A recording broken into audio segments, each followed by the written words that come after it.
السلام عليكم، واش راكم؟ نتمنى تكونوا بخير وعلى خير. اليوم نشارك معكم تشكيلة جديدة في القفطان للمناسبات السعيدة والأعراس والأفراح. إن شاء الله كل أيامنا أفراح. هاد القفاطن شابين بزاف، تقدروا تلبسوهم في الأعراس المناسبات، حتى عروسة تكون راح تصدر تقدر تصدر بهم. شابين، تشكيلة جميلة. نتمنى هاد التشكيلة تنال إعجابكم.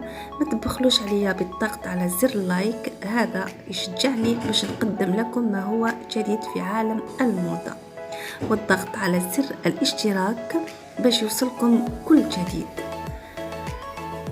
نبقى نقول لكم غير تمتعوا بهذه التشكيلة، والسلام.